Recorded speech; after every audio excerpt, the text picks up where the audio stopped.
اعوذ باللہ من الشیطان الرجیم، بسم اللہ الرحمن الرحیم۔ السلام علیکم ناظرین، جیسا کہ ہم نے آپ کو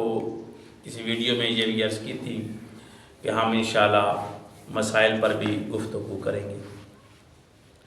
تو سب سے پہلے جو مسائل ہیں ان میں انسان کو روزمرہ کے جو مسائل ہوتے ہیں درپیش ہوتے ہیں ان سے ہم اسٹارٹ ہوں گے، اور ہم سب سے پہلے مبتلے وضو جو ہیں یعنی کہ وضو کو توڑنے والی جو چیزیں ہوتی ہیں ان پہ بات کریں گے، کیونکہ انسان وضو کر لیتا ہے لیکن کچھ نہ کچھ مسئلہ بن جاتا ہے تو وضو باطل ہو جاتا ہے۔ ہر کوئی سمجھدار ہے، اس کو پتہ ہے، مبتلا وضو کا پتہ بھی ہوگا، اور کچھ لوگ ہوتے ہیں جو نہیں پتہ ہوتا اور وہ اسی مبتلا وضو کے ساتھ ہی نماز پڑھتے رہتے ہیں اور وضو میں بیٹھے رہتے ہیں کہ جی ہمارا وضو ہے، تو وضو جو ہوتا ہے وہ باطل ہو جاتا ہے۔ اکثر ہمارے جو بزرگ ہوتے ہیں جو 95 سال 90 سال اس ایج میں ہوتے ہیں تو ان کو اونگ بھی آ جاتی ہے،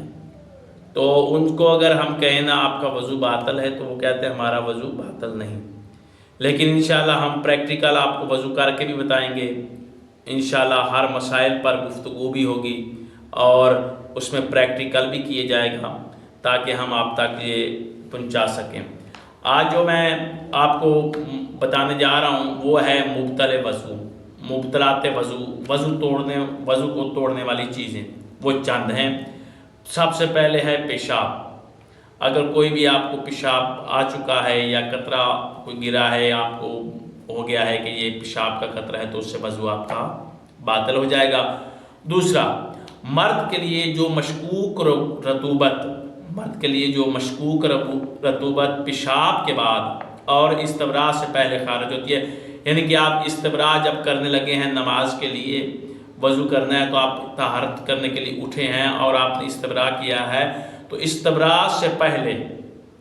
جو بھی رطوبت خارج ہوگی، مشکوک رطوبت، ٹھیک ہے، پیشاب کے بعد اور استبراء سے پہلے وہ پیشاب کا ہی حکم رکھے گی، ٹھیک ہے۔ اس کے بعد دوسرا ہے پاخانہ، یعنی کہ پاخانہ بھی جو ہے وہ بھی وضو باطل کر دے گا، اگر تھوڑا سا بھی آ گیا تو وضو جو ہے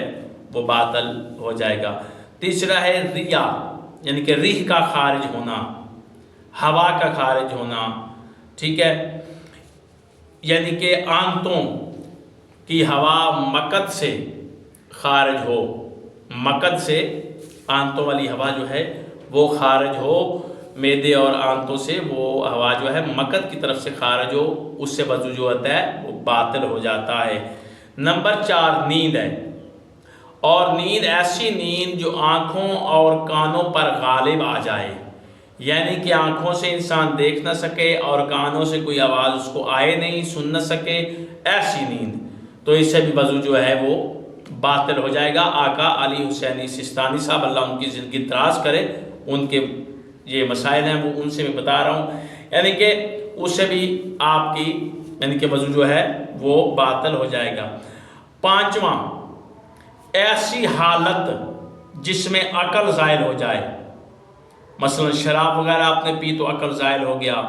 کوئی دیوانگی یا نشہ کی حالت میں یا بے ہوشی کی حالت میں، یعنی کہ ایسی چیز جس سے آپ کی عقل زائل ہو جائے، پتہ نہ چلے کون ہے کون نہیں، تو اس سے بھی وضو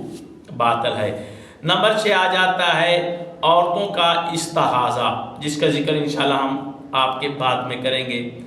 اس کے بعد آ جاتا ہے نمبر 7 پہ جنابت، غسل جنابت، یعنی کہ جنابت کس طرح واجب ہوتا ہے؟ جب منی خارج ہونے کے بعد نکلتی ہے، جو منی کے خارج ہونے کے بعد نکلتی ہیں، اور ودی جو پیشاب کے بعد نکلتی ہے،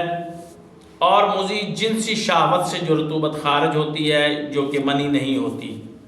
کہ خارج ہونے سے وضو باطل نہیں ہوتا۔ اب منی سے آپ کا وضو جو ہے وہ باطل ہو جائے گا، جب جنابت آپ پر تب واجب ہوگی جب آپ کی منی خارج ہوگی، یعنی کہ منی کا جب خارج ہوتی ہے تو انسان کا جسم سست پڑ جاتا ہے، ٹھیک ہے، منی خارج ہونے کی وجہ سے غسل جنابت واجب ہو جاتا ہے۔ اور اس کی 3 چیزیں ہیں، پہلی ہے ودی جو پیشاب کے بعد نکلتی ہے، اور دوسری ہے مزید، یعنی کہ جو